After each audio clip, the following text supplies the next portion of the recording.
या आप यूं कह लें कि ये वो सिंधु घाटी की प्राचीन सभ्यता है जो किसी के कारण जो थी वो नष्ट हो गई थी।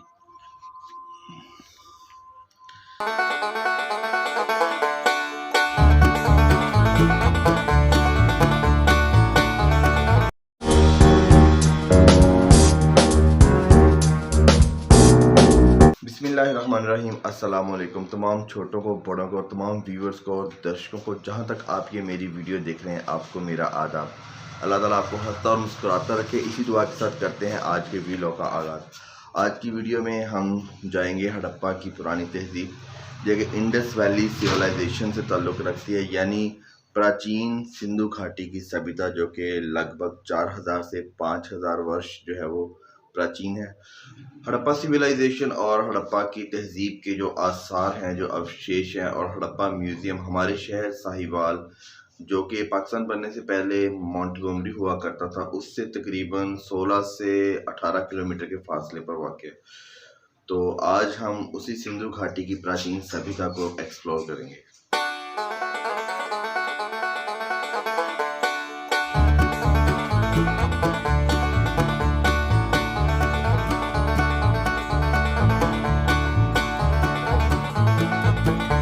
यहाँ पे मास्क के बगैर जो है वो दाखिल होने की इजाज़त नहीं है। मास्क मेरे पास नहीं है और यहाँ पे टिकट के साथ साथ आपको मास्क भी लेना पड़ेगा। दो टिकट दीजिएगा। हाँ जी।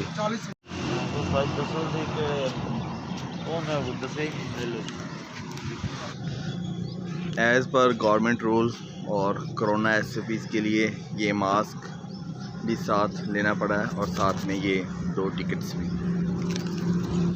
तो सबसे पहले जो है वो मास्क को पहन लेते हैं।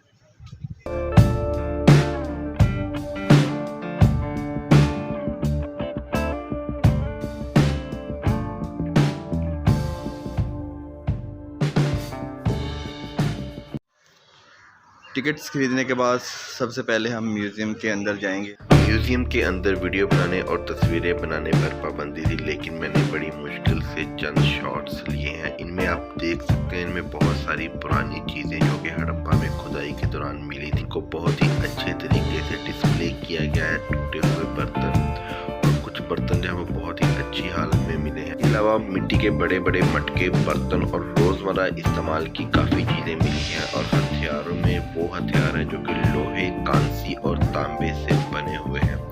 और इसके साथ साथ एक यूनि और शिवलिंग भी मिला है जिनको बहुत ही अच्छे तरीके से डिस्प्ले किया गया है। 2 ढांचे भी मिले हैं जिनमें एक औरत और एक मर्द का ढांचा है। और इसके अलावा जेवरात भी मिले हैं जिसमें एक सोने का छोटा सा जो है वो नेकलेस है। और इसके अलावा कुछ दूसरी चीज़ें जिसमें औजार जो कि लोहे, तांबे और कांसी से बने हुए हैं।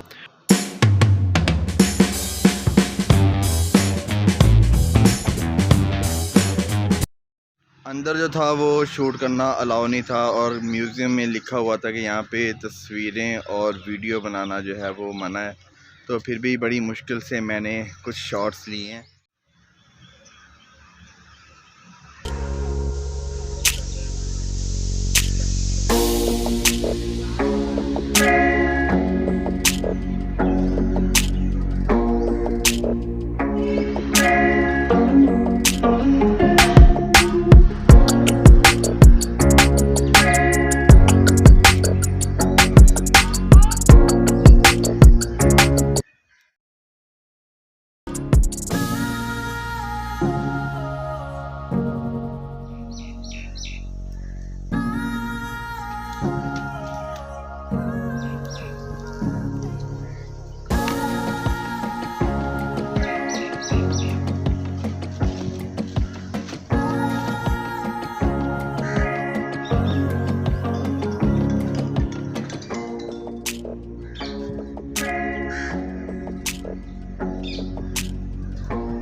म्यूज़ियम से निकलने के बाद हम वहाँ पे जा रहे हैं जहाँ पे खंडरात हैं, ताकि जहाँ पे अवशेष हैं हम उनकी तरफ जा रहे हैं और देखते हैं कि आगे क्या क्या चीज़ें हमें देखने को मिलती हैं। धूप जो है वो तेज़ हो रही है,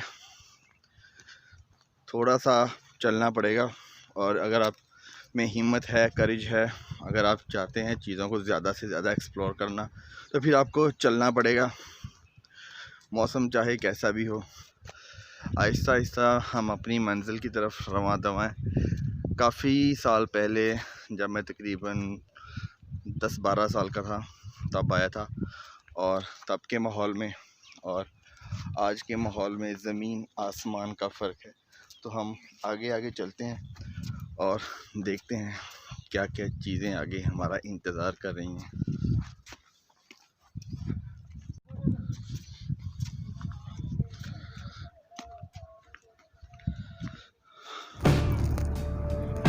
हड़प्पा में ये टीला एबी टीले के नाम से मशहूर है, और इसमें एक ये बल खाती हुई दीवार है जो उस दौर में बनाई गई, जो कि हड़प्पाई लोगों ने बनाई, और ये 1900 कबल मसीह से लेकर 2200 कबल मसीह के दौर से ताल्लुक़ रखती है। और इस टीले की ऊंचाई की वजह हड़प्पाई लोगों के यहाँ पे मुसलसल मकानात की तामीर है। और यहाँ पे एक वो नीचे एक कुआं भी दरियाफ्त हुआ है, उसके साथ गुसल खाने भी हैं, और साथ वो नकासी आपके लिए पानी के लिए पक्की नालियाँ जो है वो बनी हुई हैं। इसी तरह के बहुत सारे कुएँ मोहनजोदड़ो में भी दरियाफ्त हुए हैं, लेकिन हड़प्पा में जो कुएँ दरियाफ्त हुए हैं उनकी तादाद तकरीबन 8 है, और इसके मुकाबले में मोहनजोदड़ो में ज़्यादा कुएँ दरियाफ्त हुए हैं। इस टीले की बलाई इमारत के ढांचे को अंग्रेज़ दौर में बिछाई जाने वाली लाहौर से मुल्तान रेलवे लाइन बिछाने के दौरान मज़दूरों ने चोरी कर लिया, और जो निचले वाला ढांचा था उसकी ईंटों को हड़प्पा के मकामी लोगों ने अपनी रहाइशें बनाने के लिए इस्तेमाल कर लिया। और इस टीले में बाकायदा खुदाई का काम राय बहादुर, दयाराम सोहानी और माधु स्वरूप ने 1921 से लेकर 1924 और 1926 से लेकर 1934 के दरमियान किया, और इसको जो है वो अपनी असल शक्ल में बहाल किया।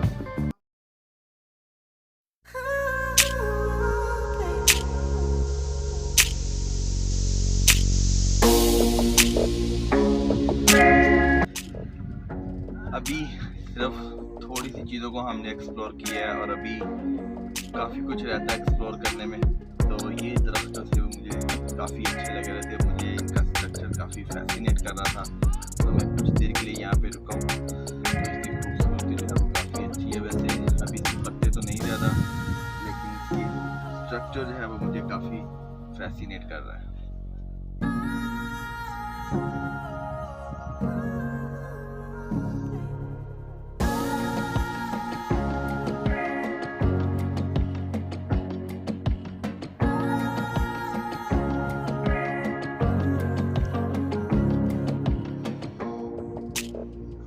अपने तमाम व्यूवर्स और तमाम सब्सक्राइबर्स और तमाम अपने दर्शकों को आज हम सैर करवाएंगे सिंधु घाटी सभ्यता की, यानी इंडस सिविलाइजेशन, वादी सिंध की तहजीब की।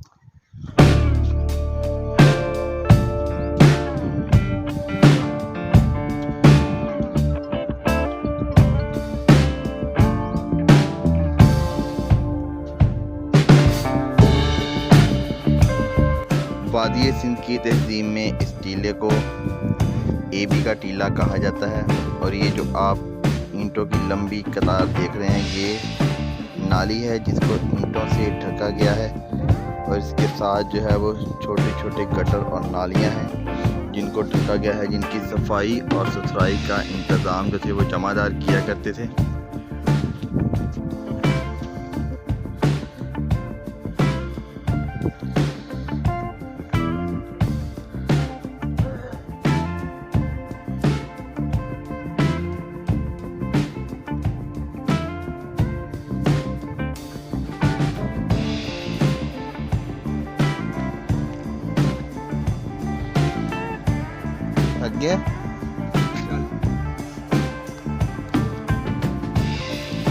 बहुत ही ऊंचे नीचे रास्ते हैं, तो भी आपको एक ऐसा लग रहा है जैसे आप किसी पहाड़ी इलाके में होते हैं, ऊंचे नीचे रास्ते फिर ऊपर जाते हैं, और धूप जो है वो भी काफ़ी ज़्यादा हो रही है और प्यास भी महसूस हो रही है। लेकिन अभी हमने सिर्फ कुछ ही चीज़ों को एक्सप्लोर किया है। गला जो है वो अभी मेरा खुश्क हो रहा है। पानी पीने की जो है वो शदीद ज़रूरत महसूस हो रही है। तो यहाँ पे कोई मुझे नलका भी नज़र नहीं आ रहा जहाँ से मैं अपनी प्यास बुझा सकूँ। वो नीचे एक नलका नज़र आया है और यहाँ पे जाके अपनी प्यास को बुझाते हैं।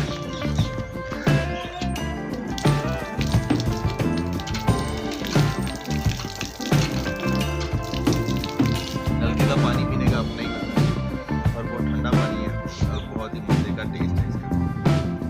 खैर पानी पी लिया, प्यास मेरी अब बुझ चुकी है। अब आगे चलते हैं।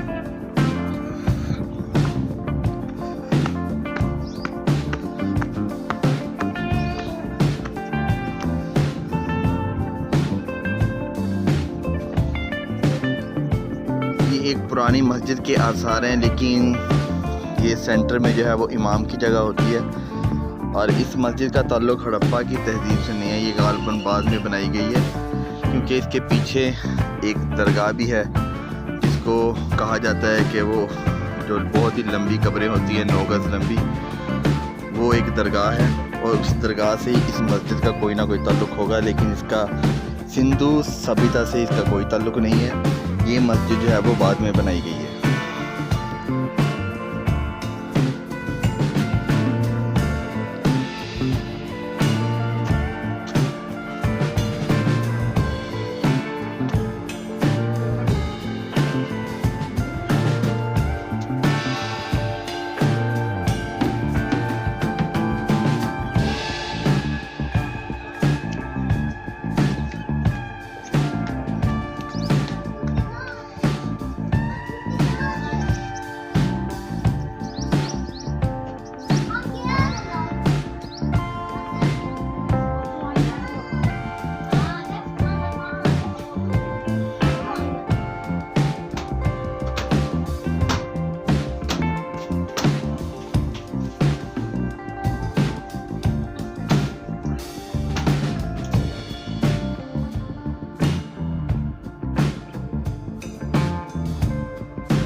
आप चने बेचते हो?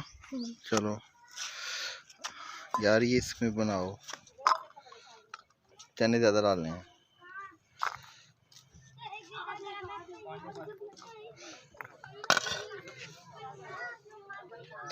अच्छा, सब्ज़ मिर्च ज़्यादा, इसमें ना सब्ज़ मिर्च ज़्यादा डालना, ठीक है?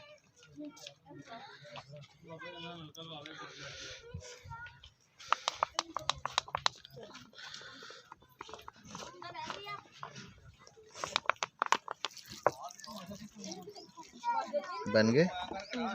इसमें 2 चम्मच लगाओ।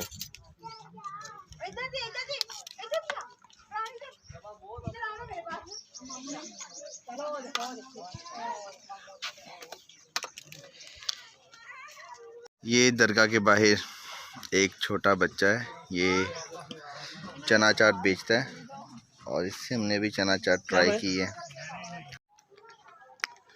बहुत ही बढ़िया और स्वादिष्ट किस्म के जो थे वो आलू चने थे, जो अभी अभी हमने खाए हैं और मज़ा आ गया। चलते हैं आगे। दरगाह से हम वापस आ रहे हैं। पीछे वो दरगाह थी और एक बहुत ही लंबी कब्र थी जिसकी लंबाई तकरीबन 9 गज़ के बराबर है और इसी तरह की, या आप कह लें इसी प्रकार की दूसरी कब्रें भी इंडिया और पाकिस्तान में अक्सर मुकामात पर होती हैं। तो इनकी हकीकत क्या है ये अल्लाह ही जानता है। ये अब तो कान जो है वो दर्द होना शुरू हो गए हैं। हाँ, कानों को कुछ सुकून है। भाई जो है वो थक के बैठ गया है और मैं अब आगे जा रहा हूँ अकेला। देख सकते हैं बिल्कुल अकेला जा रहा हूँ मैं। तो भाई पीछे बेंचेस पे बैठ गया है आराम करने के लिए, तो यहाँ पे मैं आया हूँ। आप देख सकते हैं मेरे पीछे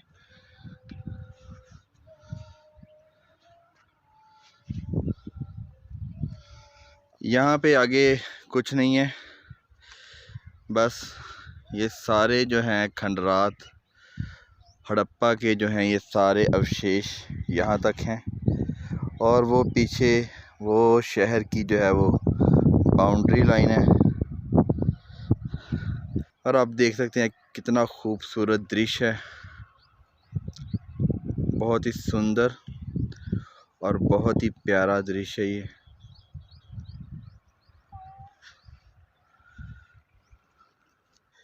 ये जो है इस शहर के गिर्द दीवार थी जिसकी मोटाई वहाँ से लेकर यहाँ तक थी, तकरीबन काफ़ी ज़्यादा है। और ये कच्ची ईंटों से बनी हुई है और ये पूरे शहर के इर्द गिर्द थी इसी तरह बनी हुई, जो पूरे शहर को जो थी बचाती थी बैरूनी हमलावरों से। आप देख सकते हैं।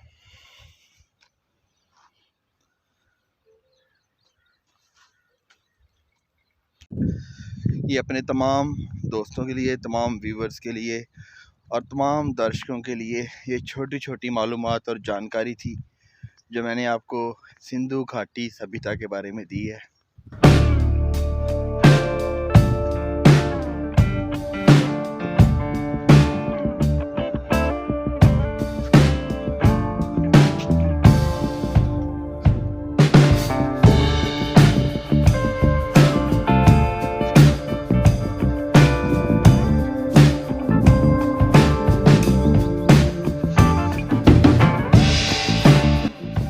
तो जी व्यूवर्स, ये वो हड़प्पा की सिंधु नदी की या वादी सिंध की वो तहज़ीब है जो किसी नागहानी आफत के नतीजे में तबाह हो गई थी।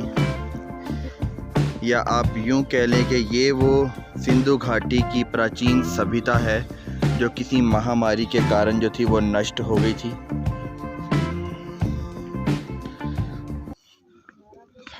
इतना ज़्यादा फिरने के बाद काफ़ी ज़्यादा हम थक चुके हैं और मुझे भूख भी लग रही है, तो भाई भी है साथ, तो हम आगे जा रहे हैं वापस और देखते हैं वहाँ पे अगर कुछ खाने को मिले।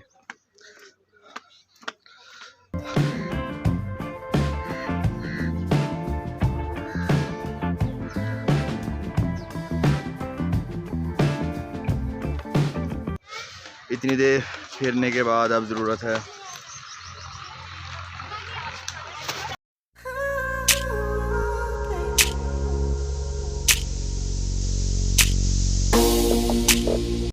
अभी जो एक चीज़ देखकर मुझे सबसे ज़्यादा खुशी हुई है कि यहाँ पे इंतज़ामात माशाल्लाह बहुत अच्छे हैं। सफाई का जो है वो बहुत ही अच्छा इंतज़ाम है और इंतज़ामिया ने इसको जो है वो वेल मेंटेन किया हुआ है। आप देख सकते हैं पीछे पौधों की रवश को किस तरह से सजाया गया है। तमाम लॉन जो हैं वो बहुत अच्छे तरह से बनाए गए हैं और इंतज़ामात माशाल्लाह बहुत अच्छे हैं।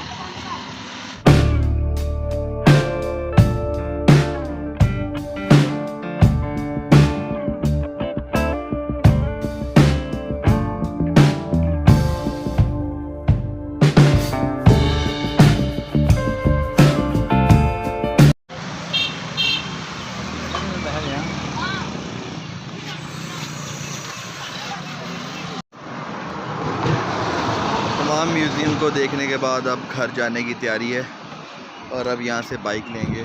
बाइक जो है वो स्टैंड पर खड़ी हुई है और इसके बाद अब घर जाने की तैयारी है।